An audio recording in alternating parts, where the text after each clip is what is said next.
Bun venit la podcastul Afacerea mea creativă. Acesta este locul în care împărtășim povești de viață, artă și business. Dragi creativi, bun venit la un nou episod al podcastului Afacerea mea creativă. Eu sunt gazda voastră, numele meu este Andreea Mironiuc și astăzi mă bucur tare mult să vă urez bun venit într-o nouă secțiune a podcastului și anume episoade Throwback. Asta înseamnă că ne întoarcem în timp, ascultăm unele dintre cele mai populare episoade de la noi din podcast și apoi avem și un update din 2026 cu artistul, să vedem puțin dacă lucrurile s-au schimbat, în ce fel și să vedem o nouă perspectivă. Scopul acestei secțiuni este, pe de-o parte, să reascultăm episoade valoroase, episoade care v-au plăcut și din care am învățat lucruri. Gândiți-vă că episodul de astăzi a fost publicat prima dată acum 3 ani de zile, așadar, poate dacă l-ați ascultat atunci, cu siguranță o să vă ajute să-l reascultați. Și de asemenea, să vedem în ce fel direcția artistului s-a schimbat sau nu. Așadar, mi se pare o idee faină și mi se pare un episod așa fresh și dinamic pe care să îl ascultăm. Începem această serie cu unul dintre cele mai populare episoade de la noi din podcast. Este vorba despre episodul 34 din primul sezon cu Mădălina Andronic. Dacă ați ascultat de curând episodul, o să vă las în descriere exact când începe update-ul, ca să mergeți direct la update, sau puteți pur și simplu să dați play și să ascultați ambele bucățele deodată. Ca de obicei, așteptăm cu drag gândurile și comentariile voastre, spuneți-mi cum vi se pare această idee, dacă ați învățat lucruri noi sau pur și simplu dacă v-a plăcut să ne întoarcem puțin în timp, dar și să vorbim cu Mădălina în discuția din 2026. Bun venit, Mădălina! Mă bucur foarte mult că ești alături de noi în acest episod și hai să începem cu câteva lucruri despre tine. Spune-ne cine este persoana din spatele brandului tău. Bună, Andreea! Mulțumesc tare mult că m-ai invitat în podcastul tău. Persoana din spatele brandului meu. Păi, sunt Mădălina, am 35 de ani, sunt ilustrator. Fac asta de când am terminat școala, practic, din 2011. Am făcut asta pe cont propriu de la început. N-am fost angajată niciodată. Mi se pare interesant să spun asta, pentru că toată lumea e, cum adică n-am fost angajată niciodată, nu știu cum e. Dar cam, în principal, cam cu asta mă ocup în partea profesională. În rest, trăiesc, se întâmplă lucruri, nu? Un om ca toți oamenii. Bine, n-ai spune chiar așa, pentru că dacă te uiți la tot ceea ce faci, nu știu, pare cu siguranță că ceva magie se întâmplă în culise, să zic așa. Spune-mi de la început, tu desenai dintotdeauna, ți-ai dat seama, știai, aveai această dorință de a urma o carieră în domeniul artei sau cum s-a întâmplat pentru tine? Țin minte perfect că desenam pe pereții din hol. Aveam un hol lung, încă eram copilărie la Constanța. Aveam un hol lung unde era telefonul și desenam pe pereții din holul ăla. Nu cred că a fost zugrăvit holul ăla timp de 8 ani. Și după aia desenam în carnetul de telefon al bunicii mea. Avea o agendă din asta mică legată în material și erau tanti Vica, tanti Ani, Lențica, nu știu ce, pac, și mica sirenă. Iarăși Daniel Costel, nu știu ce, pac, prințul din poveste. Deci, da, desenam de când eram mică, de când mă știu, asta îmi plăcea foarte tare să fac. După aia, observând bunica mea că aveam aceste preocupări, m-a dus, țin minte că aveam 5-6 ani, m-am dus la Palatul Copilor în Constanța, unde erau tot felul de cercuri din astea de activități pentru elevi și m-am înscris la toate. Că eu eram un copil foarte, foarte extrovertit, nu? Eu m-am înscris la toate. Și am făcut de la pictură, la teatru de păpuși, ceramică, cor, canto, tot. Am făcut tot. Mai puțin de astea, navomodele și transmisiuni radio. Dar în rest am făcut tot. Și îmi plăcea foarte tare partea asta artistică, creativă, liberă. Eu eram un suflet de artist de mică. Și din toate astea am rămas cu pictura, aș zice, mai mult. Adică cu pictura am mers la Palatul Copilor până în clasa 12, deci de la 6 ani până la 18 am fost acolo. Între timp, am tot încercat să dau admitere la Liceul de Artă din Constanța, unde în școala gen ciclu general, între a 5-a și a 8-a, puteai să dai în fiecare an admitere. De fapt, am tot încercat să-mi conving părinții să dau admitere. Hai, intra 5-a, hai să dau examen, intra 6, hai, nu știu.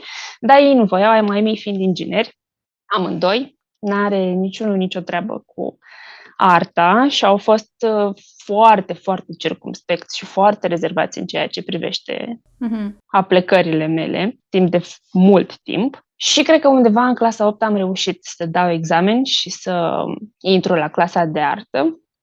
Și după aia am continuat la liceu, unde am făcut design de produs, scaune, lămpi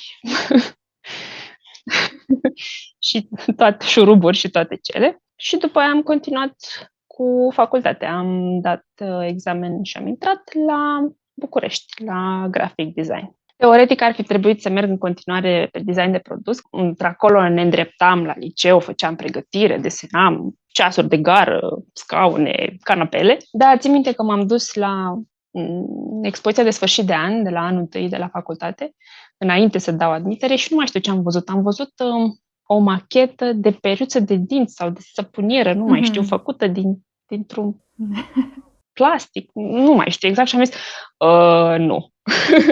Nu. Nu. Și am eu nu cred că vreau să fac. Țin minte perfect că eram cu ai mei, practic, în sfârșit, convinși cumva că, nebuna asta chiar vrea să se ducă să dea. Deci nu vrei, mămică, să faci o limbi străine, nu vrei să faci ASE, nu vrei să faci orice, nu vrei să faci orice. Nu, că eu vreau aici. Bine, hai să mergem să vedem. Și eram cu ai mei și ai mei se plimbau așa și încântați printre tot felul de machetuțe și așa și am zis, nu. Păi cum nu? Nu. Fac și m-am dus alături și am văzut că alături era secția de graphic design unde erau niște postere, uite, cred că aici ar fi bine. Da, aici e cu desenat. Da. Păi cum? Păi uite așa, m-am schimbat decizia de pe o zi pe alta și am dat admitere la design. La graphic design a fost tot foarte ok, 3 ani acolo și mi-am dat seama că mie îmi trebuie mai mult loc Eu vorbesc mult și cumva asta se vede și cred că se vede și în modul în care desenez și redau lucrurile vizual, grafic. Eu am nevoie de mai mult loc. Și mie un logo și am zis, dar eu n-am loc. Eu n-am loc să...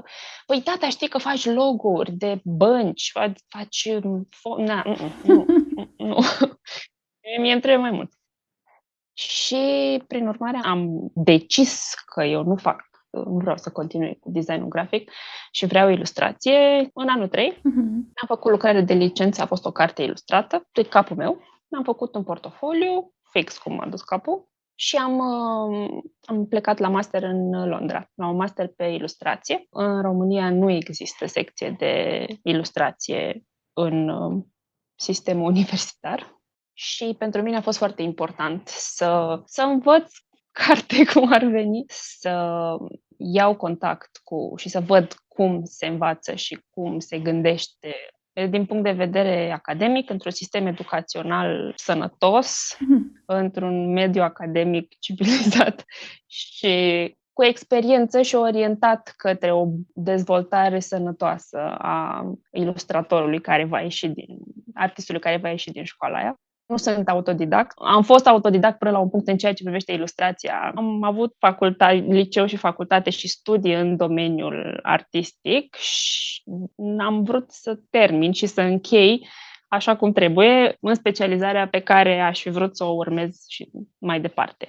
Și de-aia am zis, ok, eu plec la master, unde a fost cu totul altfel decât ce am învățat și ce experimentasem în România și a fost important pentru mine să trec prin etapa aia și să ies la sfârșit cu o diplomă de ilustrator oficial și să fi învățat și să fi văzut cam cum stau lucrurile, cum ar trebui să stea lucrurile în realitate. Cum ar trebui să stea lucrurile în realitate? Dacă ar fi să ne spui așa, în câteva cuvinte, experiența ta de acolo, ce, nu știu, poate ți-a deschis ochii într-un anumit domeniu sau ți-ai dat seama că, uite, așa se fac lucrurile? Primul și în primul rând, bine, acum ce îmi pare rău este că am făcut masterul la o vârstă foarte tânără. A fost imediat după licență, cum face toată lumea, Da. cum suntem cu toții împinși, duci la liceu, după aia duci la facultate și după aia duci la master, după aia te mai duci la doctorat, adică le faci la foc automat pe toate, nu știu, în România așa gândeau părinții noștri, așa probabil gândesc în continuare. Așa se fac, nu există că ți iei tu an sabatic sau ți te gândești să... Plec, mă, deci. Cred că dacă l-aș fi făcut acum, sau acum 5 ani, sau 30 de ani în loc de 20, cred că aș fi înțeles și aș fi profitat mult mai mult de toate lucrurile care s-au întâmplat acolo. Dar a fost bine și așa, cumva, în subconștient mi-au rămas niște lucruri care cred că au contat. În primul și în primul rând, ce mi-aduc aminte că a fost un șoc pentru mine, a fost că m-au pus să mă gândesc. Sună dubios, dar m-au pus să mă gândesc. Și am fost teribil de șocată, aș putea spune, pentru că eu veneam dintr-un sistem în care de cele mai multe ori ți se spunea cum trebuie să faci. Lumea era foarte concentrată pe rezultat, pe cum trebuie să fie. Ții minte și acum, cum spunea, trebuie să fie frumos. Ceea ce e ok, sunt de acord că trebuie să fie frumos, dar nu conta atât de mult substanța sau cum ai ajuns acolo sau de ce, sau să te întrebe cineva de ce și dacă crezi că ar trebui să faci altceva sau să schimbi sau crezi că mai trebuie să te gândești și să-ți mai pui niște întrebări, crezi că trebuie să reflectezi asupra unor decizii. Nu. Eu venisem pregătită, eu știu să desenez, fiți atenți că știu să fac ibricul ăsta să pui mâna pe el de pe foaie, știu să fac tot. Și oamenii nu că îmi dădeau doi bani, dar nu era principala lor preocupare cum arată lucrurile, cel puțin nu în faza în care dezvolți un proiect. Adică până la sfârșit de tot, când ok, te apuci și îl faci să fie cum ai vrut tu să fie, frumos, urât, așa, întâi te gândești și te gândești foarte mult. Adică din anul ăla și jumătate cât am stat la master, 1 an și 3 luni m-am gândit. Și în ultimele 2 am desenat ceva. Dar mi-a fost foarte greu. Aveam un creative journal, țin minte că ne-au pus să facem, care era parte din nota finală în dizertație, care era, de fapt, pe lângă caietul de schițe, în care, din nou, trebuia să deseneze în el zilnic și se conta la notă, îl puneai la expoziție, se uitau oamenii în el să vadă cum ai desenat, cum au evoluat lucrurile. Creative Journal ăsta era un jurnal, practic, în care tu trebuia să scrii cum te gândești. Mai făceai o schiță, poate, dar schița era pentru caietul de schițe. Asta era ca să te gândești, ca să-ți observi cumva cursul gândirii și modul în care să-ți pui întrebări. Zic, uite, azi am fost la muzeu, am observat 2-3 picturi din muzeu ca research pentru proiectul meu și m-am observat că lumina pica nu știu cum și florile erau nu știu cum, dar dacă pur și simplu trebuia să te gândești la cum te gândești și să te mai gândești un pic. Și pentru mine era bezna minții, adică eu nu înțelegeam, dar cum adică să mă gândesc? Trebuie să fac frumos. Trebuie să, la sfârșit, uite cât de frumos știu eu să fac. Și primele ședințe one-on-one cu îndrumătorul de proiect, pentru că la master am aplicat cu un proiect foarte bine definit, la ei la master trebuie să știi care îți e drumul și ai un îndrumător care îți urmează parcursul, te mai ajută să mai pune și el întrebări, dar în principal te descurci, adică tu știi deja să faci lucruri, nu trebuie să venim noi să-ți dăm biscuitele. Și pentru mine a fost, ce puțin primele întâlniri, eu nu înțelegeam ce vrea de la mine. Păi uite că eu am făcut frumos aici, ia uite cum am desenat. Da, dar ce ar fi să te mai gândești? La ce să mă gândesc, mă, lasă-mă ce gândit. A fost o luptă la început. Nu înțelegeam despre. Eram chiar revoltată. Ziceam, păi, dar unde am venit eu de mă pun să mă gândesc? Eu am venit, trebuie să fac frumos. Contează cât de frumos ai făcut. Nu, contează să te gândești la ce faci. Să te gândești la ce faci acum și pe termen lung, să-ți pui întrebări, să te contrazici, să o răstorni pe toate părțile, ceea ce nu s-a întâmplat în experiența mea anterioară. Ce interesant că îți puneau și notă pe această... Da, exact, îl puneai acolo, aveai caietul de schițe și jurnalul. Adică, la un dat, ca românul te gândești, băi, scriu și o chestie acolo și mai vedem. Nu, că puneau semne unde li se părea lor că e important, unde li se părea că ai gândit bine și e ceva asupra căruia ar trebui să revii și să descoperi, să dezvolți. A fost foarte interesant. Adică a fost așa un an de zile în care s-a schimbat gândirea în multe privințe, dar totodată eram încă destul de tânără și cred că nu am profitat la maxim de tot ce aș fi putut să profit. Dar nu nimic, a fost foarte bine. Cred că am rămas cu multe lucruri, ți-am zis, multe din ele undeva subconștient, dar e bine, ele se activează și mă ajută. Da, mi se pare foarte interesant. Uite ce ai spus, că trebuie să ai acest caiet de schițe, acest jurnal creativ și nu m-aș aștepta să vină un profesor sau să se uite pe acestea. Astea sunt pentru noi, adică noi desenăm acolo pe caietul de schițe fix ca să prezentăm la final un proiect finalizat. Da, dar trebuie să știi cum să te gândești. Cineva practic te urmărea cum te gândești, nu-l interesa forma. Forma era expresia ta personală, e cum vrei tu. Dacă atâta poți și ți-au ieșit picioarele strâmbe, e ok. Dacă ai vrut să fie picioare, e foarte ok și dacă ai vrut să fie picioarele strâmbe. Dar, de fapt, erau acolo ca să-ți formeze gândirea și să-ți o îndrepte și să te pună să-ți pui întrebări. Și cu caietul de schițe la fel, mi-a fost foarte greu. Eu până atunci nu aveam un caiet de schițe. Țin minte că în facultate desenam pe foi. A 3, a 4, luam topuri de hârtie și era așa o ploaie de foi. Total la landara. Și mi-a fost greu să-mi deprind și acest obicei. Dar e un obicei de care acum nu mai pot să mă lepăr. Adică am caiet de schițe și am o agendă, în paralel cu fiecare caiet de schițe, în care mă gândesc.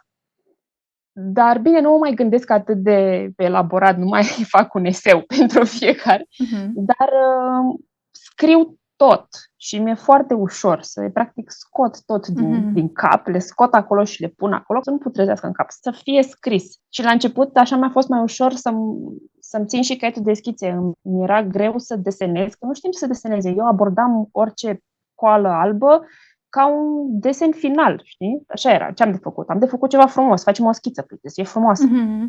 Nu contează cum e schița. Și atunci pe mine m-a ajutat la început să scriu, să descriu în cuvinte. Era ca atunci când ai o dizabilitate și trebuie să citești descrierea unei imagini. Eu scriam o fată călare pe un cal, fata are părul roșu, vâlvoi, creț într-o parte, ea târnă un fir în partea de jos, calul are 2 stele. Adică scriam înainte să desenez. Foarte interesant procesul.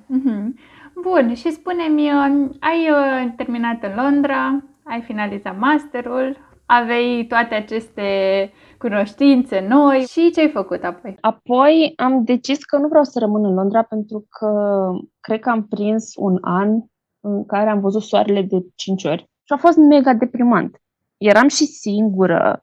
Nu plecaserăm în grup sau nu mai aveam un coleg, nu eram cea mai sociabilă persoană. Prin urmare, nu aveam un grup mare cu care să mă antrenez și să mă iau la distracții și la viață. Prin urmare, am zis, ok, nu rămân în Londra, că nu simțeam că mi-am găsit locul. O să mă întorc în București și o să încerc să mă obișnuiesc cu ideea că nu e un eșec faptul că m-am întors atunci. Pentru că a fost grea și acceptarea asta. Că părinții du-te, tăticule, du-te și nu te mai întoarce. Și pleci cu presiunea asta cumva pe umeri și mai ales la 20 de ani când încă n-ai înțeles, nu știi nimic, nu știi nici să gestionezi emoțiile și simțirile și trăirile, zici, păi m-am plecat să mă întorc? Nu, e rău. Dar m-am întors și am decis că nu vreau să mă angajez. Majoritatea colegilor mei din facultate se angajau în agenții de publicitate în principal, pentru că aia era, știi, ăla e scopul, acolo era țelul, acolo ajungi la agenție de publicitate, te faci art director, e super. Și am zis, nu, nu și pentru că am încercat să fac un internship la o agenție de publicitate și din 2 săptămâni am rezistat 2 zile. nu s-a lipit, n-a fost pentru mine. Așa că am zis ok. Începusem deja de la master să lucrez, să am proiecte cu clienți, pentru că am făcut un portofoliu, un blog. Știi cum e, nu le citește nimeni la început, dar tu postezi acolo și tu ești mândră de tine și îți pui sneak peeks, fiți atenți ce o să urmeze, nimeni nimic și tu sunteți pregătiți pentru ce o să urmeze. Dar îmi făcusem deja un portofoliu și am zis, ok, nu mă angajez, continui așa. Eu vreau să trăiesc din ce am învățat și nu știu ce fac, bine, dar la 20 de ani ești și îndeajuns de arogant încât să crezi că n-are cum să meargă. Și e și momentul în care să te gândești așa. Aveam susținerea lor mei care au zis, ok, bun, s-au împăcat cu ideea, nu va fi cosmonaut, hai că faci cu desenele. Și asta a fost. S-a rostogolit bulgărele, că pe atunci, în 2011, nu era așa plină lumea de artiști creativi, ilustratori. Eram mai puțini. Nu știu dacă noi eram noi puțini, bugetele erau aceleași și împărțite, știi, rezulta mai mult pentru fiecare. Sau dacă, într-adevăr, brandurile și clienții erau mai dispuși și mai încântați de treaba asta cu ilustrația. Era o treabă nouă. Dar a fost o perioadă foarte înfloritoare. Și s-a rostogolit, bulgările s-a făcut mare, am continuat să lucrez pentru diferite branduri destul de mari și în paralel, la un moment dat, am fost la un târg de Crăciun. Cred că m-a invitat Dan Pierșinaru la un târg de Crăciun la Marșe de Noel, care și Marșe cred că era destul de la început și mi zice, hai să faci. Păi da, știi că eu fac pentru ING sau fac carduri sau fac avană. Hai, vino să faci ceva. Și m-am apucat să fac printuri și felicitări și am participat și a fost wow și am zis, mișto, hai că mai mergem. Și așa, practic, a început afacerea mea creativă paralel, de fapt nu paralel, așa s-a dezvoltat această nouă latură a afacerii mele creative și anume partea de merchandise, cum aș putea să zic, de produs. Uite, hai să ne întoarcem în timp și să-ți povestesc că, nu știu dacă mai ții tu minte, eu țin minte că pentru mine a fost foarte special. Acum ceva ani, când aveai tu un atelier frumos în zona Cismigiu și organizai acele ateliere de rețete, de ilustrat rețete, la care eu am fost la unul din ele. Și țin minte, am fost atât de fascinată. În primul rând era toamnă, era, nu știu, o lună septembrie, era atât de frumos afară, Cismigiu era superb. Lumina în atelierul tău era foarte frumoasă, nu știu, pentru mine a fost așa. Pica așa pe geam, dansa praful, scânteia în lumină, exact. Biscuiții erau calzi pe tăviță. Fix așa, erau și biscuiți, da, erau. Și țin minte, am intrat așa în clădire, urcai niște scări și erau lucrările tale pe pereți și mă gândeam, wow, ce fain, ce viață trebuie să ai tu, nu? Să ai acest atelier superb în Cismigiu. Și după aceea, nu mai văd că vești că te muți. Și povestește-mi de unde. Povestea vieții mele. Mă apuc să fac ceva și după aia mă mut. Acum, uite că mi-ai zis, într-adevăr, mi-am amintit că a fost o perioadă foarte frumoasă asta cu atelierul, pentru că după atâta timp de lucrat de acasă, îți dai seama că e super frumos să lucrezi de acasă, te ridici, mamă, ne romanțăm viața, te trezești în pijamale, te duci în sufragerie, e mișto, o lună, 2, 3, un an, 2, de la un moment dat vezi că n-ai cum să mai chem pe cineva la tine în vizită, pentru că nu te așeza acolo că se usucă aia, stai așa că trebuie să-mi strâng toată mățăraia asta înșirată în sufragerie. Între timp îl cunoscusem pe Daniel, pe soțul meu, ne-am căsătorit și eram deja doi, el neavând niciun fel de background artistic sau așa, era, băi, ok, drăguț, dar ia-ți astea de aici, că mă așez cu fundul în ele. Și zic, ok, e drăguț să lucrez de acasă, e mișto, dar uite, eu cred că începusem să fac și ceramică, deja nu mai aveam loc. Și zic, da, vreau să-mi găsesc un atelier. Mi se părea, fii atent, este next level. Și am găsit atelierul ăsta foarte drăguț, un spațiu foarte frumos, exact cum ai zis tu, lângă Cismigiu. A fost o etapă foarte importantă așa în dezvoltarea mea ca artist, că odată cu, ok, îți închiriezi un spațiu, deja e o responsabilitate, că trebuie să plătești chirie la ăla în fiecare zi și asta înseamnă că te mână cumva să faci lucruri, să-l folosești în același timp. Practic, era prima oară când nu mă mai întâlneam cu clienții la colțul străzii. Ia printul, știi, era, uite, vină la mine la atelier, la showroom, mi-am pus tablourile pe pereți, aveam rafturi cu produse, făceam, mai scoteam, mai ai castroane, uitați aici, pe acest raft. A fost foarte frumos, ăla a fost primul meu atelier și am așa amintiri frumoase legate de el. Da, că mie mi-a plăcut atât de mult și eram așa și un pic, uite, ilustratoarea asta care face și... Adică, cumva, eu lucrând de acasă, în continuare, deci am avut un moment, dar după aia a venit pandemia și m-am liniștit complet cu ideea de atelier. Dar aveam așa, nu știu, această viziune că, uite, într-o zi, poate, cum ai zis și tu, să am produsele aici, să pot să vorbesc cu oamenii. Pentru că e adevărat că simți o nevoie. Uite, ce fac eu. Sunt aici, fac podcast. Podcast. Da. Când puteai să ai un atelier, nu? Da, deci vezi că undeva, într-o anumită zonă, se simte nevoia de această conexiune, nu?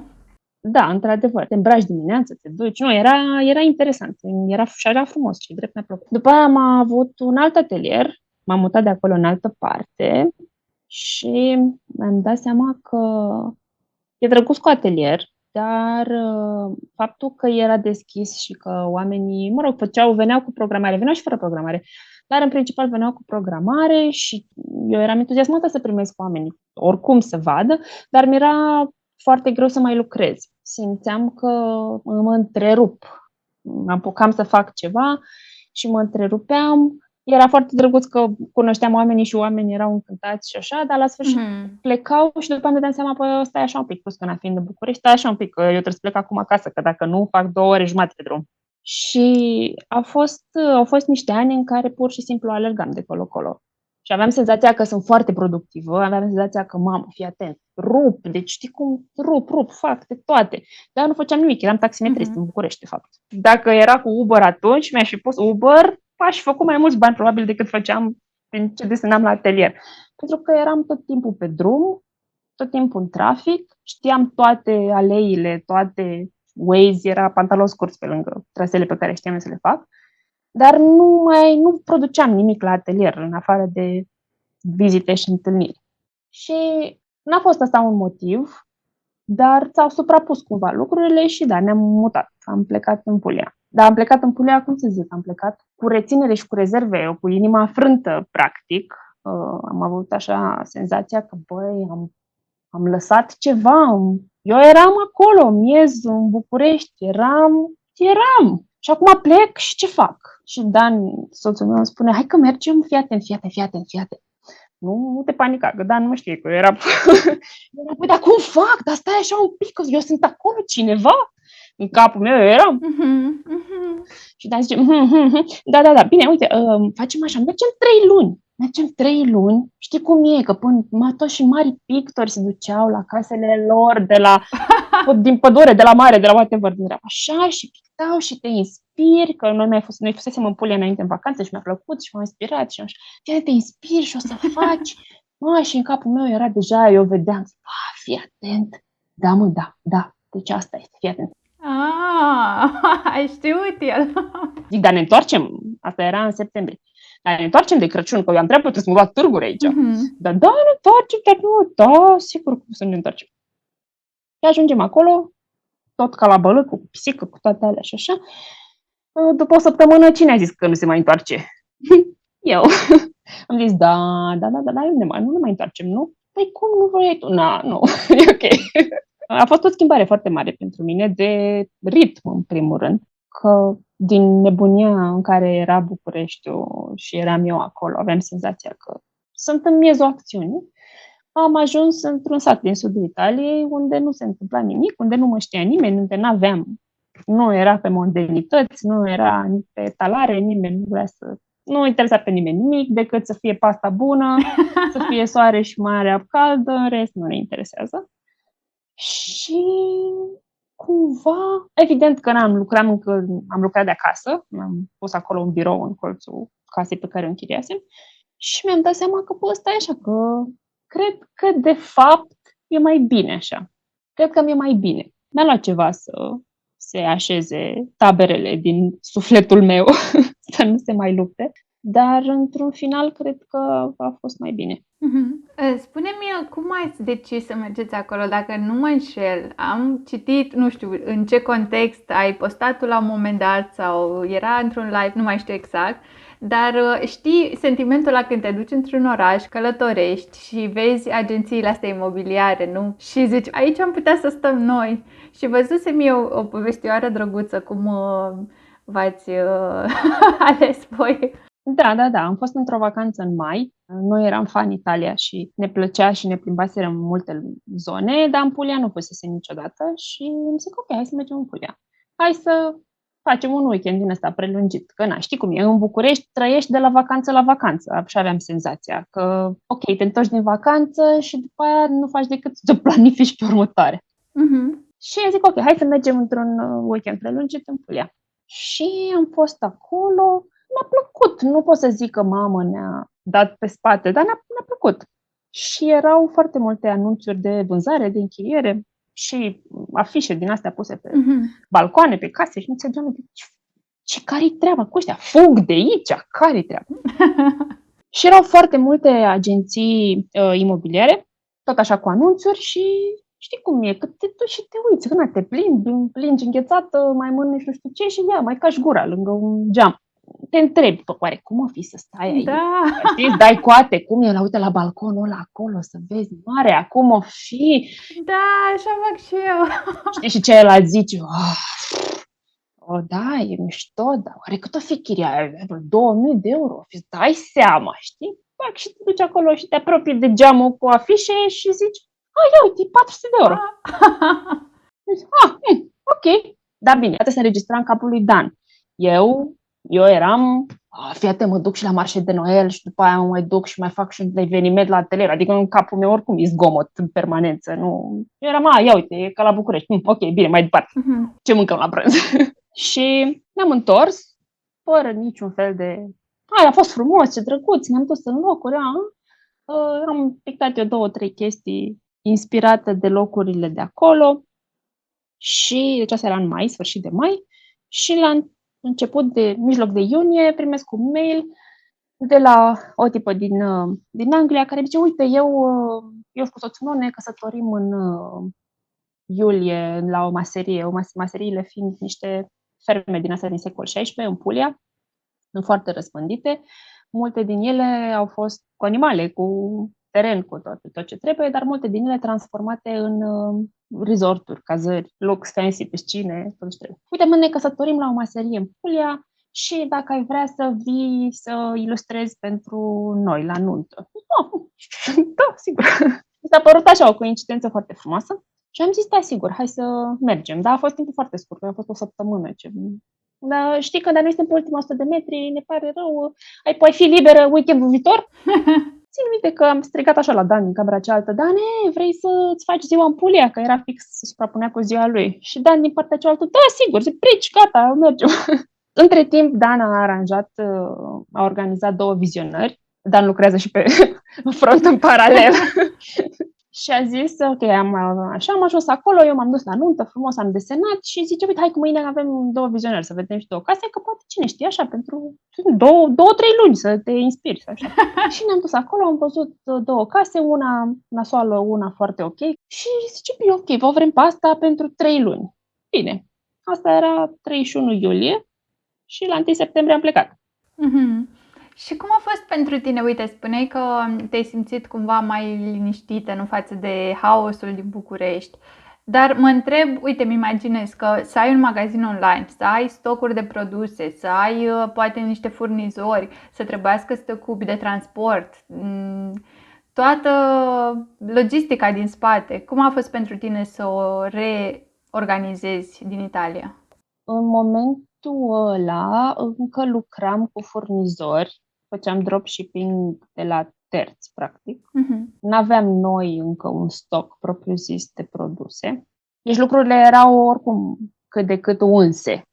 Dar fiind la distanță, evident că comunicarea mai dificilă, a fost un pic greu, dar fiind doar online, nemai având showroom, atelier și așa, totodată lucrurile s-au simplificat. Ok, ce avem făcut asta, punem butoane la site, mai adăugăm opțiuni, dar au devenit lucrurile complicate pe parcurs, pentru că noi am crescut destul de mult.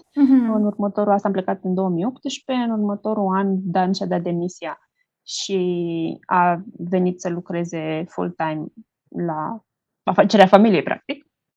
El se ocupa de site-uri, butoane, tot ce trebuia pe partea administrativă și tehnică și am crescut destul de mult și destul de repede și atunci, la un moment dat, n-a mai fost sustenabil să lucrăm cu furnizori. Și după, o succesiune de evenimente nefericite, cum se întâmplă de cele mai multe ori exact în momentele cele mai nepotrivite, când au rămas niște clienți fără cadouri de Crăciun, am zis ok, există două variante. Continuăm așa și o băgăm în pământ. Nu cred că va funcționa prea mult în felul ăsta. Ori ne facem noi. Că știi cum e, cam bancul ăla cu bulă. Ăsta e motoul nostru. Nu știu dacă știi bancul cu bulă, ce a zis bulă când a pierdut trenul. Așa e când ai lucrul tău. Și am zis ok, păi ne luăm lucrul nostru. Nu e nicio problemă. Și asta s-a întâmplat fix în pandemie. În pandemie, iată-ne pe noi, venind în România, pentru că, evident, principala piață a magazinului era în România. Însă, ok, ca să fie mai simplu să nu facem noi în Italia și să expediem din Italia costuri, tot ce trebuie. Și ok, facem atelierul în România, nu e nicio problemă, facem atelier de producție. Și iată-ne pe noi venind cu pandemie, cu restricții, cu granițe, cu toate din alea, cumpără mașină de făcut tricouri, mașină de făcut printuri, închiriază spațiu, fă stoc, că nu mai lucrăm cu stocul nostru. Făcut-o noi doi de la zero, am stat 6 luni și am învățat cum se fac chestii. Am făcut sute de probe, trial and error foarte, foarte mult, dar acum e altceva, pentru că noi știm cum funcționează business-ul în cele mai trâmte crăpături și am zis ok, facem noi și asta am făcut. Am stat până a ieșit cum am vrut și am crescut lucrurile și după aia. Spune-mi, după ce ați dezvoltat aceste produse, vreau să ajung la cum ai creat sau ai gândit aceste eșarfe superbe de mătase. Astea am înțeles că sunt într-adevăr lucrate cu furnizori din Italia. Nu? Deci cumva, ok, avem atelierul în România, dar mi se pare interesant că totuși în Italia n-ai putut tu să stai liniștit. Să zic. Nu, dar avem furnizori din toată lumea oricum.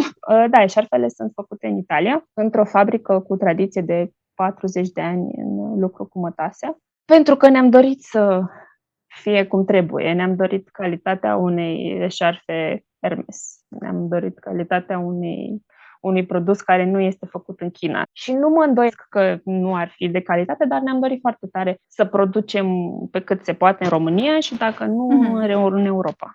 Și pentru că clienții noștri sunt foarte preocupați de modul în care producem, unde, cum, de unde vin materialele. Lucrăm doar cu mătase 100%, doar cu bumbac organic, adică suntem foarte atenți la ce folosim în producție și la ce îi vindem clientului. Sunt curioasă, cum îți găsești tu inspirația? Să zic că vrei să creezi designul pentru o eșarfă sau pentru un calendar drăguț sau că tot ai lansat de curând calendarele. Din momentul în care, nu știu, te uiți la foaia de hârtie și zici ok, vreau să desenez asta. Mă întorc acum la aia cu caietul și cu jurnalul. Am o listă de idei și de schițe care ar putea să acopere lejer următorii 5 ani. Adică dacă îmi pierd vreodată și îmi notez peste tot, dacă îmi pierd vreodată telefonul, cel mai tare mă doare că în notes am greutatea lui în aur. Am deja multe idei și dorințe și planuri puse pe hârtie, așa că nu prea trebuie decât să răsfoiesc și să aleg ceva. Așa ca inspirație, cred că munca mea se împarte cam în două direcții. Odată e inspirația care ține de România, de tradiție, de folclor, de basme, de povești, de obiceiuri, de tot ce înseamnă vechi, pe care încerc să-l repovestesc într-un limbaj grafic, vizual, contemporan și modern. Și partea cealaltă de amintiri și experiențe foarte personale. Uneori mă gândesc că îmi ilustrez practic un album de familie. Atunci când o să fiu babă cu Alzheimer, în loc să mă uit la un album cu poze, o să mă uit la ilustrații sau o să uite altcineva și o să știe prin ce am trecut. Cumva îmi place să imortalizez emoțiile prin care trec și pe care le simt și momentele pe care le trăiesc și amintirile pe care le am din copilărie și sunt importante pentru mine, să le surprind pe hârtie. Și marea mea plăcere este să văd cum oameni străini se regăsesc și se identifică și ei la rândul lor în forma vizuală pe care am dat-o eu unor lucruri atât de personale. Ce frumos! Spune-mi, care este cea mai frumoasă parte pentru tine în a avea o afacere creativă? Ce-ți place ție cel mai mult? Păi, faci ce vrea mușchiul tău. Tot. De la partea de program și de viață, cum ți organizezi. Bine, nu, stai așa că poate sună prea poetic. Nu, e de muncă o grămadă și e mai mult de muncă decât... Fă ce vrei să faci, ce-ți place în viață și nu o să muncești o zi din viața ta. Nu. O să muncești în fiecare zi din viața ta de 3 ori mai mult decât un om care e angajat la firma altuia. Presiunea e mai mare, așteptările sunt mai mari, dorințele sunt mai mari, entuziasmul e mai mare, dar și dezamăgirile sunt pe măsură. Adică simți orice eșec în plex, direct. Fiecare comandă livrată cu colț îndoit sau cu spira pusă greșit te ustură. Și te ustură și financiar, dar te ustură în suflet, în primul rând. Dar, pe de altă parte, odată ce ai ajuns să o faci să meargă, afacerea să o faci să meargă, ai o libertate. Acum sunt în Brașov, mâine sunt în Puglia, păi mâine sunt în București, răstă mâine sunt în Tenerife, pot să mă duc unde vreau eu și să lucrez de acolo. Dacă am reușit și am pus bazele unui sistem foarte bine uns. Apoi, ce să zic, că mai e și satisfacția de a vedea făcut un lucru pe care l-ai gândit, adică ai făcut din nimic ceva, a ieșit și e frumos. Și e frumos nu doar că l-ai făcut tu și ți se pare ție, că na, mama cu puiul, dar vezi că și oameni complet străini reacționează la el și îl agață pe perete și se uită în fiecare zi la ce ai făcut tu. Te mângâie pe orgoliu, eu încerc să mă depărtez cât mai mult de partea asta, dar e un sentiment plăcut, nu poți să îl minimizezi. Și care crezi că ar fi cea mai dificilă parte pentru tine? Cred că nu mă mai uit la lucruri ca și cum ar ști, la dificultăți ca și cum ar fi un impediment sau e ceva greu. E o provocare să faci lucrurile să meargă, dar o să zic un lucru amuzant cu care mi-a fost foarte greu să mă obișnuiesc. Mă rog, acum îl văd amuzant, dar poate se regăsește și multă lume în el. Este că hobby-ul meu, când eram mai tânără, era să mă uit la banii mei din bancă. Să intru în home bank și să mă uit la bani. A fost foarte dificil pentru mine să mă obișnuiesc cu faptul că nu o să mai am la ce să mă uit foarte des, pentru că într-un business de felul ăsta se și reinvestesc mulți bani, adică îi rulezi, nu stai mult cu ei. Adică te bucuri, mamă, fii atent, mi-a virat Netopia banii de pe vânzările de luna asta. Deci vezi că trebuie să plătim... Trebuie să plătim calendarele, mai trebuie să mai plătim și adică nu mai ai așa mult timp să intri, trebuie să fii foarte pe fază, să intri în cont și să te uiți și chiar să-i ai. Da, rezonez. Spune-mi, dacă ar fi să te gândești la o persoană care te-a susținut și care e foarte mândră sau mândră de realizările tale, cine zici tu că este fanul tău numărul 1? Fanul meu numărul 1 e Dan, cu siguranță, e soțul meu. În același timp e fanul numărul 1, dar este și persoana cu care mă ține, keeps me in check, știi? Băi, nu, uite, ok, ce vrei să faci? Vrei să faci o rachetă? Da. E foarte drăguț că vrei să faci o rachetă. Hai să vedem dacă avem bani să facem o rachetă. Hai să vedem dacă are sens să faci o rachetă. E foarte interesant că e dintr-un cu totul alt domeniu și ne completăm destul de bine. Uneori e și dificil, că eu sunt creierul creativ al operațiunii și eu am toate aceste idei și cred că și lui e dificil să primească toate aceste propuneri și să trebuiască să zică, ok, da, ești cu o rachetă în mână, primește multe mici, pasta o dăm de perete, pasta o dăm înapoi, pasta... Și e nevoie de cineva care să fie pe partea cealaltă a fileului. Fii atent, așa, hai să facem, să vedem cum aranjăm lucrurile, că nu-i... Adică e drăguț, vrem să facem, sigur, dar stai așa că nu-i roz. Hai să ne gândim. Dacă ar fi să te gândești la Mădălina care, uite, se întorcea din Londra după master și era entuziasmată să înceapă afacerea ei în București și să-i dai un sfat, ce sfat ei da? Și, sau, întrebarea se transformă în două întrebări, dacă ar fi să-i dai un sfat cuiva la început de drum? Un sfat pe care l-aș da cuiva la început de drum ar fi să deseneze în fiecare zi sau să nu se deseneze, să se gândească în fiecare zi. Ce să desenezi? Mai dacă vorbim despre o business sau un parcurs care ține de partea asta creativă, artistică, să nu lasă să treacă o zi fără să se preocupe de ce ar vrea să facă. Totodată mai e și aia cu nu tot zboară se mănâncă în jur. Poate fi un pic copleșitor, mai ales în România, mai ales în București, unde vezi atât de multe lucruri în jurul tău și fiind la început, mă gândesc că uneori e copleșitor și e și frustrant să vezi că se întâmplă, toată lumea face chestii, tu nu faci chestii, de ce nu faci, poate ar trebui să faci. E tendința asta de a te compara cu alții mereu și de a crede că ce fac alții e o mare șmecherie. Uneori, alteori, de cele mai multe ori nu e. Și dacă ar fi să-mi dau eu mie un sfat, nici nu știu, habar n-am, chiar nu știu ce să zic, ce sfat mi-aș da. În principal să nu pun botul la toate vrăjelile care se întâmplă și la butaforia pe care am observat-o.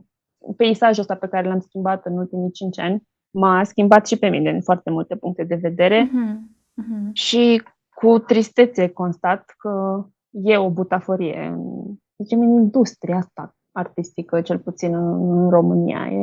E mult sclipici, e multă vrăjală, dar nu sunt înrădăcinate foarte bine toate lucrurile. E foarte ușor să fii prins în mondenități, pupat pe obraj în aer cu oameni, să vrei să fii în locuri la vedere, să muncești pe puțin bani sau pe deloc, să accepti muncă pe expunere. Sunt lucruri pe care nu cred că ar trebui să le facem sau să le promovăm așa de mult și să le acceptăm.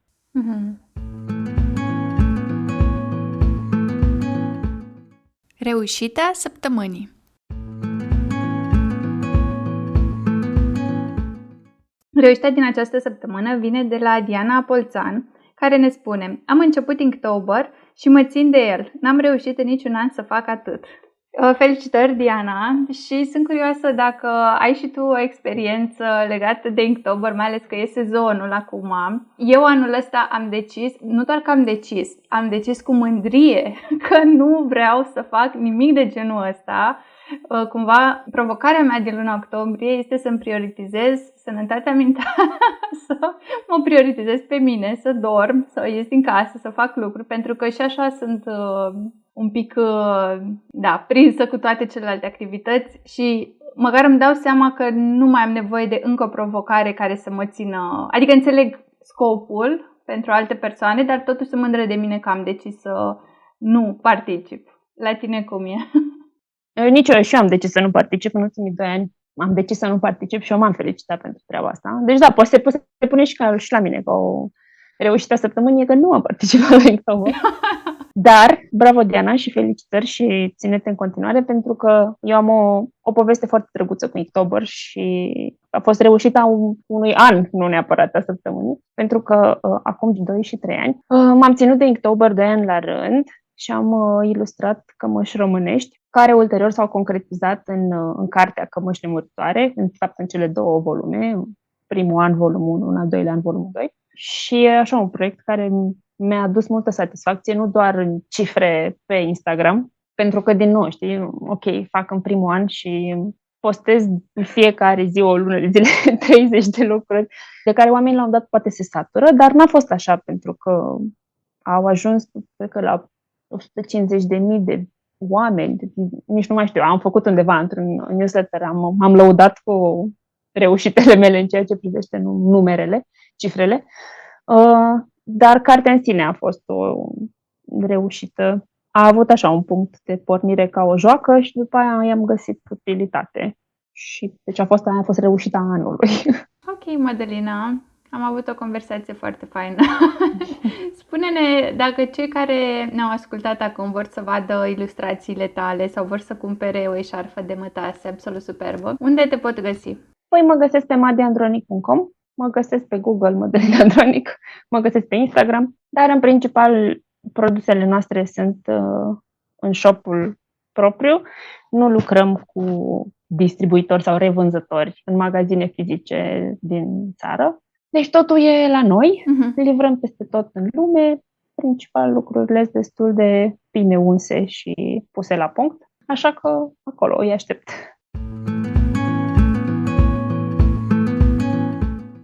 Bine ai venit, Madalina! Suntem aici împreună după aproape 3 ani de la înregistrarea episodului anterior. Bună, Andreea! Spune-mi cum ești, unde te găsește această înregistrare și cu ce nivel de energie? Mă găsește în noul nostru loc în Oradea, după 8 ani de pribegie. Nu, după 8 ani în care simt că am trăit 3 vieți, în Italia și în Spania, am zis să mai experimentăm încă una și suntem în Oradea de 6 luni, pe termen nedeterminat. Mai facem un picior de pod aici și o luăm viața așa cum e. Nivelul de energie e surprinzător, deși, nu știu, a fost o perioadă așa aglomerată. Chiar mă gândeam că nici măcar nu e jumătatea anului și mi-am depășit cota de muncă de pe tot anul trecut. Dar vibe-ul este bun și energia este din plin și a fost și soare și frumos câteva zile și nu avem de ce să ne plângem. Povestește-mi, deci ultima dată te lăsasem în Italia, te bucurai de lămâi și de viața de acolo și era o viață așa foarte liniștită, sau cel puțin din ce ne povesteai tu, într-un orășel foarte mic. Și cum ai ajuns înapoi în România? Cum ai decis să treci și prin Spania? Și apoi o să te întreb și despre afacere. Cum ai luat-o cu tine să fie parte din viața ta în această perioadă? Păi, stai așa, deci eram în Italia, era la dolce. Bine, acum asta era o viață într-un fel acolo. Cred că poți avea mai multe versiuni ale unei vieți frumoase, fără ca una să o anuleze pe cealaltă. Am observat asta și cu oamenii cu care am vorbit și ce-am mai povestit. Știi, vai, cum ai lăsat Italia pentru X? Cum te-ai mutat dintr-un loc în altul, nu contează unde am fost. Da? Mi se pare că poți să trăiască toate pe același podium, știi? Sunt toate la fel de valide și la fel de frumoase și fiecare are bucuriile și învățăturile și experiențele ei, adică nu e una mai presus decât cealaltă. Pur și simplu, după 6 ani și un pic, cred că în Italia, ne-am gândit să mai încercăm și altceva, pentru că avem această lejeritate de a ne muta și de a lucra de oriunde. M-am bucurat, am zis, ok, uite, mai primesc inspirație și sub altă formă. Ne-am dus în sudul Spaniei, pe Costa del Sol. Tot așa, într-un loc ușor mai micuț. N-am fost chiar în miezul orașului mare. Adică ne-am păstrat viața mică și măruntă, doar că am schimbat peisajul. Și cumva nu ne-am aliniat foarte tare așa cu locul. Noi ne-am gândit ca de obicei, mergem și nu știm cât stăm.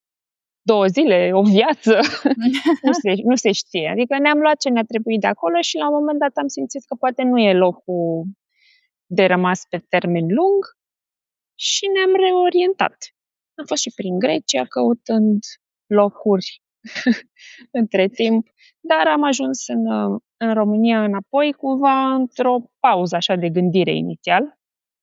Am zis, ok, hai să ne regrupăm, să facem un plan, să vedem ce avem de făcut. Cu noi nu știi niciodată ce e de făcut și care e planul, plus că nu mai facem planuri, că cineva râde de noi întotdeauna, nu mai facem niciun plan. Și ne-am dorit cumva am simțit nevoia de fapt de un loc al nostru și în România, că noi avem aici business-ul, părinții încă sunt aici și ne doream așa un loc al nostru unde să știi că îți pui toate izmenele și ai încuiat ușa și al tău și nu vine nimeni să-ți stai că trebuie să golești un dulap de aici, stai că trebuie unde sunt alea, unde sunt costumele deschise, sunt la soacră mea sau la soacră ta, știi? Și atunci am zis, bun, clar ne trebuie și nouă un loc al nostru, că am stat destul în locurile altor oameni și ne-am hotărât la Oradea. Ne-am gândit că ni s-a părut că e cel mai potrivit loc pentru noi. Unde a ajuns de mică încât să se simtă în continuare ca o viață liniștită, unde a ajuns de răsărit și viu ca să fie o schimbare, să fie ceva nou, o sclipire. Mhm. În episodul anterior ne povesteai de faptul că te-ai întors în București după ce ai fost la Londra și ne vorbeai puțin despre ideea asta de că am eșuat, dar de fapt stai că nu, dar am venit cu toate experiențele astea și sunt curioasă cum se simte acum pentru tine să fii înapoi în țară. Se simte foarte bine, adică m-am descotorosit, cred că de atunci, de ideea asta că a te întoarce într-un loc de unde ai pornit e un eșec. Pentru că în tot timpul ăsta ai trăit lucruri, ai crescut, adică vii cu tot altă experiență și energie în locul în care ai mai fost. Și pentru mine nu e un eșec treaba asta în niciun fel. Așa cum ziceam, sunt niște vieți care sunt la fel de valide, la fel de frumoase și la fel de valoroase. Nu e una mai presus decât cealaltă. Și, nu știu, mi se pare că avem noi, nu știu dacă românii sau oamenii în general au tendința asta de a se gândi, păi te-ai întors, n-ai reușit, Dar acum nu știi ce e în casa fiecăruia, ce e în viața lui, cum simte omul lucrurile. Adică uneori pur și simplu ai nevoie de un reset, alteori ai nevoie de o viață mai mică decât își imaginează alții că ar trebui să ai tu. Fiecare își trăiește viața după cum simte el, nu după cum își imaginează alții că ar trebui să fie. Ne trăim viața prea mult după cum își imaginează alții că ar trebui să fie și adică nu mai am treaba asta de mult. Doamne ajută! Spune-mi, din punct de vedere al afacerii tale creative, chiar de data trecută ne povesteai că ai reușit să te organizezi, totul este online, ai întreg sistemul construit și îmi imaginez că asta îți dă această libertate, dar spune-mi dacă au apărut modificări sau în ce fel te raportezi acum la afacerea ta și dacă toate aceste schimbări au venit și cu momente de inspirație. Întotdeauna schimbările vin cu momente de inspirație pentru mine, pentru că eu ilustrez mult din viața, adică pun mult din mine și din viața pe care o trăiesc și din momentele pe care le trăiesc în ceea ce ilustrez. Și atunci treaba asta nu că o zic eu, că se simte de la mine, dar cu siguranță se simte din partea celor care privesc, că mi-au spus, se vede că aici era în Italia, aici era în Spania, aici era aici. Și eu mă bucur de treaba asta, adică uneori simt și eu nevoia de schimbare, de inspirație, de altfel. Cât despre afacere și cum mă raportez la ea, nu mai știu cât de legată eram atunci de lucruri, dar acum sunt foarte mândră să spun că deleg o grămadă de lucruri. Adică Daniela, el a rămas să se ocupe de tot ce înseamnă partea administrativă, de coordonare, de atelier, de angajat, de tot. Eu doar mă gândesc și am idei și pitez și îmi vin, dar dacă aici am face nu știu ce și am pune un buton care și el, oh my god, ok, bine, hai să punem. Cam așa funcționează lucrurile, am reușit, ceea ce pentru mine îl consider un pas important către libertate, faptul că nu mai sunt așa ancorată și nu mai sunt așa Nu mai simt dorința de a fi prezentă 100% în toate mișcările, toate mutările, toate măruntaiele. Că aveam treaba asta, îmi doream dar ce se întâmplă acolo cu comanda aia care n-a ajuns curierul la doamna la ușă, Îmi pasă și îmi doresc să meargă bine, dar am constatat că merg bine, foarte bine lucrurile și fără să mă preocup eu în fiecare zi. Avem niște sisteme aranjate și organizate care ușurează treaba asta și pe mine mă degrăvează de această gimnastică mentală, știi, murmurul ăla din spate, dacă... Bine, din când în când mai intru și mai văd ce se mai întâmplă în comenzi și zic, aoleu, ia uite ce s-a întâmplat aici. Dar e doar, adică am aterizat eu fix ca musca în lapte și, oh my God, ia uite ce se întâmplă în jurul meu, se întâmplă lucruri. Se întâmplau și fără mine. Mi se pare extraordinar ce îmi zici. Pentru că înțeleg partea asta de comenzi și de uite, ăsta e AVB-ul. Chiar mai devreme am primit un mesaj de la o clientă, unde e comanda? Și zic, păi eu am trimis-o, dar stai că nu au ridicat-o de la cutie, trebuie să mai așteptăm. Și e partea asta a artistului, nu, care stai și te gândești și te inspiră și îți pui ideile pe hârtie sau... Și după aia vine curierul și și eu. Și după aia te scoate complet din orice moment de inspirație. Așa că mi se pare extraordinar că ai reușit să ajungi acolo și un pic să vezi partea de afacere și partea de logistică separat de partea creativă. Adică trebuie amândouă, dar poți să delegi și să... A fost, cred că, și o consecință, adică o evoluție naturală, pentru că fizic nu mai puteam să fac față atâtor task-uri. Și am privilegiu, onoarea, bucuria și norocul să-l am pe Dan, care el este foarte organizat așa și știe și face și cu butoane și cu comenzi și cu Excel-uri și cu fii atent la să automatizăm aici chestii, încât acoperă nevoia asta de... Nu numai că se ocupă el, dar o face mai bine decât mine. Și atunci am înțeles că eu sunt mai valoroasă în alte locuri, el e valoros acolo și după aia, evident, deciziile le luăm împreună și ne gândim, dar cumva asta a fost așa o evoluție și a noastră ca relație. E drăguț pe el, adică pot să îi arăt, uite cum am gândit să facem rochie parte peste parte cu infermierul de portocale, dar nu pot să mă aștept la același entuziasm din partea lui ca ăla pe care l-am eu pentru rochii și invers, știi? Adică, uite, aici m-am gândit să facem un sistem, să punem un buton și zic, da, super, super, ce culoare o să fie? Da, mi se pare foarte, foarte fain că v-ați organizat și, uite, din perspectiva mea, care îți dai seama, te urmăresc și zic, ia să văd ce mai face Mădălina și ce produse noi și ce șarfă interesantă și așa. Mi se pare că ești și foarte activă pe social media și acum, la noi în comunitate, de fiecare dată, deci nu pot să zic că trece o zi fără să avem o discuție legată de social media, de algoritmi, de cât e de frustrant, de nu mai pot, că și eu personal o să fiu prima care recunosc că m-am și cam săturat de a fi tot timpul acolo și de a vedea că poate munca pe care o depun nu se traduce în rezultatul pe care îl aștept sau mi-l doresc și sunt curioasă cum e la tine. Pentru că eu te văd consecventă, te văd entuziasmată, văd că pui energie acolo și cumva din exterior se vede frumos. Eu sunt foarte entuziasmată, îmi place la nebunie. Așa.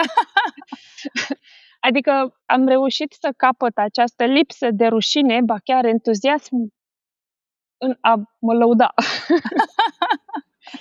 Adică am muncit atât, mi se pare că încununez această muncă, o onorez vorbind despre ea.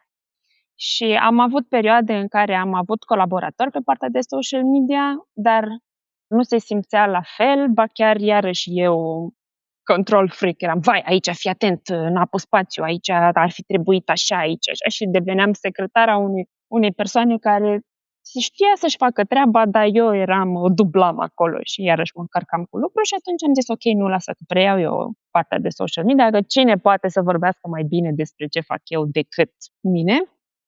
Și îmi place foarte tare pentru că mi-am schimbat un pic perspectiva și nu mai folosesc social media nu încerc să mă mai mulez pe algoritmi și pe ore de postare și adică nu mai joc după regulile lui, joc după regulile mele, postez cum și când și în ce fel simt eu că îmi prezint mai bine munca și în același timp îl folosesc ca pe o unealtă de a crea legături și conexiune cât de reală pot să construiesc prin ecranul de telefon cu o comunitate care s-a strâns în jurul meu și este foarte atentă și activă și mă susține și mă încurajează și e dornică și atunci îmi doresc, adică fix așa folosesc Instagram. Mă gândesc, nu mă gândesc ce să postez azi, cum să mă laud ce am mai făcut, ci cum să mă conectez cu omul din partea cealaltă, astfel încât să se creeze un pod, un fir între noi și după aia, indiferent de ce am vorbit și de ce aș inventa eu, conexiunea să fie acolo și omul să primească în mod firesc și natural ce fac eu. Cred că sunt într-o fază de socializare adică socializare pe mai multe paliere și mai diferite profunzimi. Îmi doresc să socializez cu oameni și cred că ăsta este viitor, prezentul și viitorul, să creezi întâi conexiune și după aia produs. Mm-hmm. Da, că de multe ori ne concentrăm atât de mult pe a vinde și de uite că am produsul ăsta și eu știu că e frumos și am muncit la el și așa, haide, vă rog, luați! Da, plus că câte printuri și câte castroane și câte șarfe pot să vând în fiecare zi, că omul ăla n-are atâția pereți în casă, nu are atâtea gâturi să-și prinde șarfele la gât, adică înțeleg și partea asta și pe de altă parte oamenilor le place în continuare ce fac eu și rezonează cu sentimentele și cu emoțiile pe care eu le ilustrez și le pun în obiectul respectiv. Dar n-au atâția bani să le cumpere pe toate, n-au atâta loc în casă să și le pună pe toate, dar ei continuă să fie alături de mine și să mă urmărească, ceea ce mi se pare un lucru extraordinar și atunci eu vreau să continui să relaționez cu ei, chiar dacă cumperi, chiar dacă nu cumperi. Adică nu mai folosesc ca pe o unealtă de vânzare social media, ci ca pe o unealtă de conectare, cu un mod de a ajunge la oameni. Și de acolo mai vedem, adică în mintea mea, în mod natural, cui îi place o să cumpere. Dar nu ăsta e scopul final, adică scopul final nu mai e vânzarea propriu-zisă pe social media. Știi? Avem shop-ul, poți să dai cu cardul, e ok, dar vreau să ne creăm o comunitate, să ne creăm un grup, un sat, să creeze un sat în jurul meu și să fie de adevăratele. Mă bucur foarte mult când reușim să ne și întâlnim în offline, adică cred că s-au schimbat și la mine lucrurile în timp. În continuare văd ca pe arta e un business pentru mine, trăiesc din asta. Dacă îmi vine vorba de oameni, încerc să ne simțim bine împreună și lucrurile, business-ul să curgă firesc de acolo. Mm-hmm. Spune-mi, ce te entuziasmează pe viitor? Ce pregătești? La ce lucrezi? Poate, cu mutarea în România și așa, ce te inspiră să pregătești în următoarea perioadă? Păi, să zicem că următoarea perioadă pentru mine e concentrată mult focusul e pe colaborări. Îmi place mult ideea asta în care oameni și branduri cu valori comune și cu obiective și cu o comunitate comună, care te întrepătrunde pe o bună bucată, vin împreună și creează ceva. Mi se pare că asta aduce multă valoare. Deci am multe colaborări anul ăsta și anii următori, că unele se întind, altele speră să continue. Și pe de altă parte, acum cu România, mi-ar plăcea mult să continui ce am început de una singură și acum să vedem dacă găsesc și parteneri în treaba asta, dacă nu, eu îmi continui treaba. Și anume, eu cred că România are nevoie merită niște suveniruri mult mai frumoase. România merită mai mult.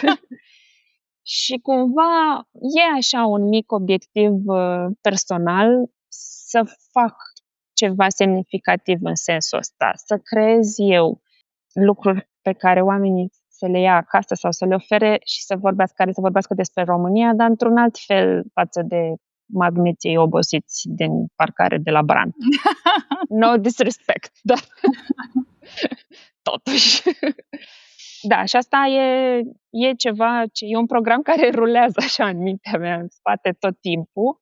Când am timp, fac planuri și lucrez la treaba asta. Dacă pot și atunci când găsesc parteneri care vor să facem asta împreună, mă bucur foarte mult și sunt mereu deschisă să fac chestia asta. Și deja se întâmplă anul ăsta, am o colaborare pe partea asta. Dar e un ongoing thing, știi? E ceva la care mă gândesc tot timpul și pe care vreau să-l fac și noi deja avem în shop multe produse inspirate de România, de la puzzle-uri, la eșarfe, la stickere. Adică avem o gamă care acoperă multe preferințe, multe bugete și mi se pare importantă treaba asta și îmi doresc să o cresc. Dacă găsesc și parteneri cu care să creștem împreună, e super. Dacă nu, eu continui. Pentru mine ăsta e un scop. Merităm mai mult și mai frumos. Am acum în minte, ai o ilustrație cu o hartă, dacă nu mă înșel, și apoi, bineînțeles, colecția de și multe povești de acolo, adică se simte în ilustrația ta că vii cu mai mult decât ok, am fost în România, adică vii și cu povestea din spate. Cred că asta... Da, și dincolo de asta, mi se pare important și eu mă gândesc la un produs sau la un obiect, îl gândesc, înainte să mă apuc de el, îl gândesc de la coadă la cap, știi? Unde o să trăiască el în viața omului? Nu vreau să ajung într-un sertar. Și atunci, modul în care spun povestea și felul în care abordez creația și producția acestui obiect ar trebui să ducă la un rezultat care să fie ușor și frumos integrat în viața noastră contemporană de zi cu zi, știi? Și atunci și modul în care spun povestea și ce aleg să spun. Încerc să aduc ceva vechi în contemporan. De exemplu, la tagline-ul nostru pentru eșarfele românești este inspirată de cine am fost, creată pentru cine suntem. Cred că e importantă și treaba asta, că lucrurile nu mai sunt. Lucrurile vechi, așa cum sunt ele, uneori nu sunt înțelese așa cum au fost odată. Și atunci cred că e important să fac un update la modul în care povestesc despre ele. Da, mi se pare foarte frumos. Și este și inspirațional, așa, adică, uite, că în comunitate suntem foarte mulți și fiecare face lucruri care vin dintr-un spațiu, marea majoritatea cazurilor, din inspirația noastră, din povestea noastră de viață, din lucrurile în care credem și mai ales când tu ești atât de, cumva, clară, sau cel puțin așa simt eu, cu valorile tale, adică astea sunt și astea sunt valorile mele și cumva le transpui prin ilustrații, pe produse și așa mai departe. Mi se pare important și foarte frumos că ai reușit să faci asta și că ai planuri să faci asta și pe mai departe. Te mai întreb ceva și anume, am în minte această ilustrație cu tine și cu cățelușul tău în Oradea, o ilustrație pe care ai folosit-o să anunți practic întoarcerea în țară. Și spune-mi așa, dacă vrei, câteva lucruri din experiența ta legată de asta. Știu că ai făcut și o postare de curând legată de cățelușul tău și cum l-ai adaptat și un pic povestea și la noi în comunitate cam toată lumea are un animăluț pe acolo prin fundal și sunt curioasă cum a fost pentru tine și un pic și care e inspirația. Că, nu știu, eu am ajuns să desenez aproape fiecare ilustrație are un cățel în ea. Noi am avut fici mult timp. Mulți ani. Foarte mulți. Dar înainte să ne mutăm în Spania, ne hotărâsem, poate ar fi mai bine să avem un cățel, că noi cum suntem așa, imprevizibili, ne bătăm de colo-colo, gândește-te să ai așa un cățel super prietenos și drăguț să fie cu noi și o să fim reclamă. Și am zis, bine, dar nu ne luăm o rasă anume, hai să luăm un amărât din ăsta de la un adăpost. Și ne-am uitat, zic, hai să-l luăm din Spania, ca să nu-l cărăm cu noi din Italia, hai să mergem în Spania, acolo că sigur sunt. Și am intrat pe net și ne-am uitat, și nu numai că sunt, dar adăposturile în Spania, sau cel puțin pe Costa del Sol unde am fost noi, aveau un catalog, poză cu câinele, descriere, aplicație, sunați, rezolvați, nu știu ce. Și am noi am aplicat l-am găsit pe Pablo, nu-l chema Pablo înainte, Pablo fiind cățelul. L-am găsit într-un catalog, evident că l-am ales după cât de frumos era. Și faptul că în descriere spunea este super sociabil și cu căței, și cu pisicile, și cu oamenii, și cu lumea, și cu viața, și este extraordinar și frumos și deștept și super prietenos și o să vă placă, o să fie nu știu ce. Zic, mamă, fii atent, ăsta e, deci uite, e și frumos și prietenos, e super, asta e. Am ajuns în Spania și ne-au sunat imediat să venim să-l vedem, să-l cunoaștem, că noi ne așteptam să dureze mai mult, că tot procesul ăsta, am zis, fii atent, e ca la adopție, vine să-mi vadă acasă dacă ai dog proof to the house. Și dar nu, oamenii au zis, da, am venit, luați-l. Și ne-am dus să-l luăm. Prima oară când ni l-a adus din spate, din zona de cuști, că nu te lasă să intri în hărmăla aia 400 de câini, probabil că din motive de siguranță. Ni l-au adus, evident că ăsta era săracul disperat, să fugă, să nu te înțelegeai cu el. Și mi-a zis, hai, dar plimbați-l 2 ore pe aici, să vedeți, să vă obișnuiți. Nu am plimbat, dai seama, ăsta săracul câine era disperat, trăgea în toate direcțiile, să miroasă, să pipi, să orice, nu contează. Și la sfârșit, când ne-am întors, și cum vi s-a părut? Cum să se pară? Câine care a stat în adăpost și disperat să orice. Noi eram foarte convinși că noi nu mai pusesem câine înainte și nu știam care-i treaba. Le-a zis, dar fiți atenți cum facem. Vă puteți să-l luați acasă. Era joi sau vineri. Puteți să-l luați acasă weekendul ăsta, vă obișnuiți, știți cum e cu câinele, să-l scoateți afară, să vedeți dacă e compatibil cu viața voastră, bla bla bla. Și luni le aduceți înapoi. Dacă nu vă place sau nu așa, nicio problemă. No strings attached, îl aduceți luni înapoi. Și eu inițial am zis, mamă, fii atent ce mișto. Deci, cât de tare. Ți-l dă să-l... e perfect. Îl luăm acasă, nu ne place, le ducem luni. În capul meu. Da. Ce poate să meargă? Da, ce poate să meargă prost. L-am luat acasă, unde 3 zile a stat paralizat pe canapea de panică, de orice. Ne-am dat seama că câinele oricum nu era nici prietenos cu oamenii, era panicat de oameni, că fac așa o paranteză, Pablo este un podenco andaluz, este o rasă de vânătoare foarte populară în Spania, pe care ei o folosesc ca animal utilitar evident, la vânătoare. Doar că se poartă foarte urât cu ei, îi țin în niște cuști pe câmp, câte 20-30 de câini legați cu lanț scurt, nemâncați, în mizerie, îi bat, îi chinuie și la sfârșitul sezonului de vânătoare îi omoară sau îi schingiuiesc. Adică, din punctul ăsta de vedere, ăsta a fost un lucru care nu mi-a plăcut în Spania, la spaniol, sorry. Și deci, prin urmare, câinele era terorizat de orice, de bărbați, de copii, de viață, de frunze care cad din copac, de canapea, de orice. Era ca în desene animate. Când i-am pus prima oară zgarda și lesa, a lăsat dâre în asfalt, adică s-a pus pe burtă și a zis nu. Și iată-ne pe noi, weekendul ăla, contemplând ce facem, că ăsta nu e câinele pe care ni l-am imaginat, ni l-am dorit, ni l-au dat ăia. Dar, pe de altă parte, ce fel de oameni suntem noi să ducem câinele înapoi?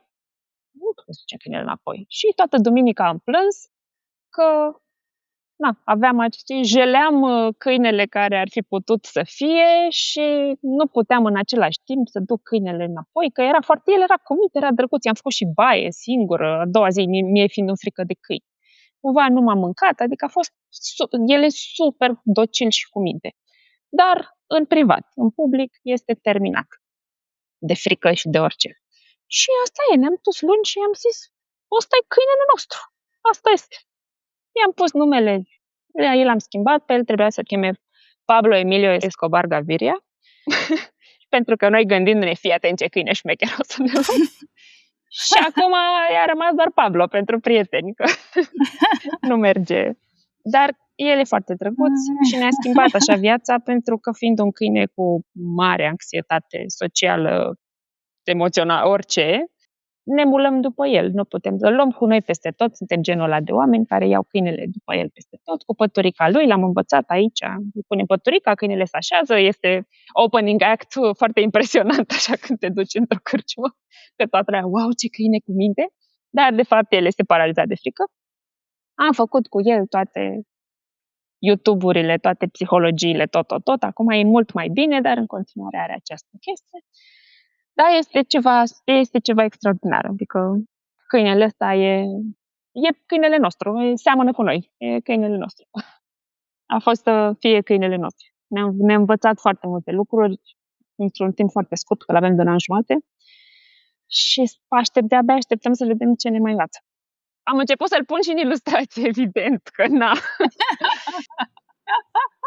Eu am zis, eu nu o să fiu genul ăla de persoană care odată ce are un câine, e draga mea personalitate și acum, bine, asta ți arăt ție că cei care ne urmăresc, este pe, am un tricou cu o ilustrație cu mine și cu cățelul și cumva și în cazul meu, nu știu, faptul că nu e neapărat ceea ce te aștepți și eu am trecut prin etapa de YouTube, prin etapa de trebuie să-l schimb, să facă ca mine sau să se poarte ca un câine obișnuit sau orice ar însemna asta, știi?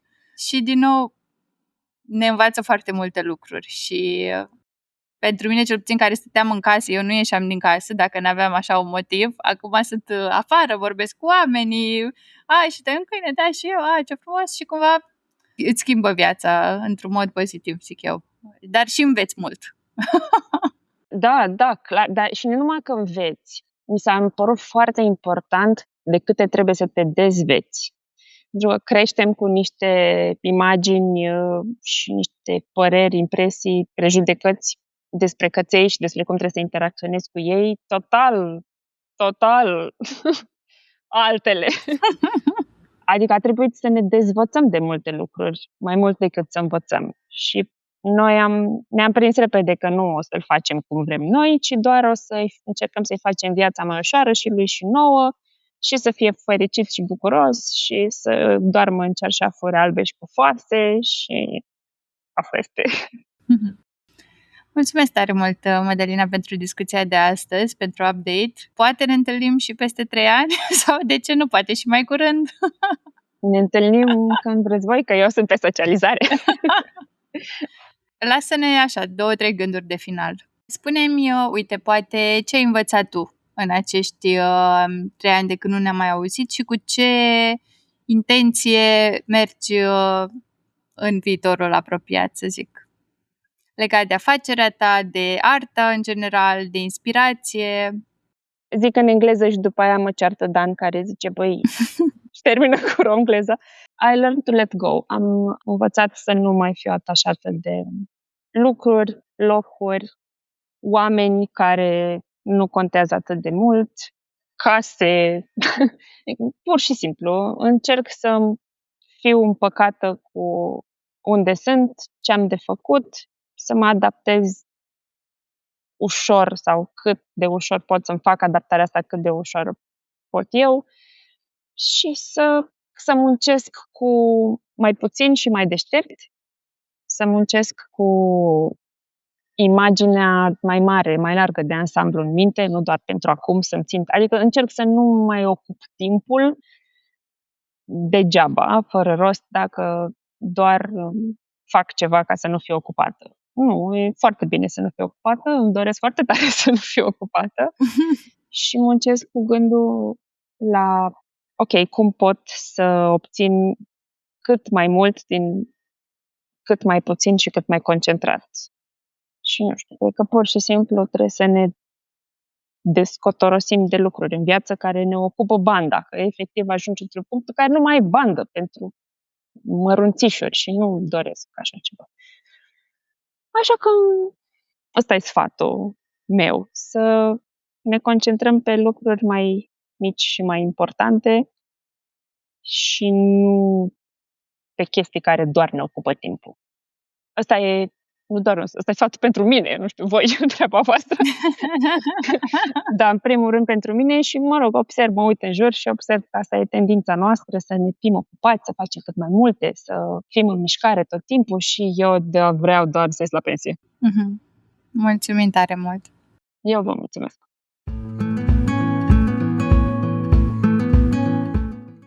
Acesta a fost episodul din această săptămână. Sper că v-a plăcut. Sper că v-a plăcut atât călătoria în timp, cât și episodul înregistrat în acest an pentru sezonul nostru. Ca de obicei, așteptăm cu drag gândurile și comentariile voastre, atât pe Instagram cât și pe YouTube sau pe Spotify.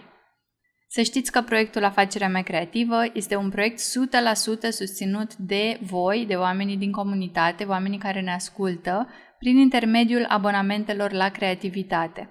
Dacă și voi considerați important și valoros să susținem artiștii români, vă invit să aruncați un ochi pe afacereameacreativă.ro/abonamente. Vă mulțumesc tare mult că ne-ați ascultat și ne auzim cu drag și săptămâna viitoare la un nou episod.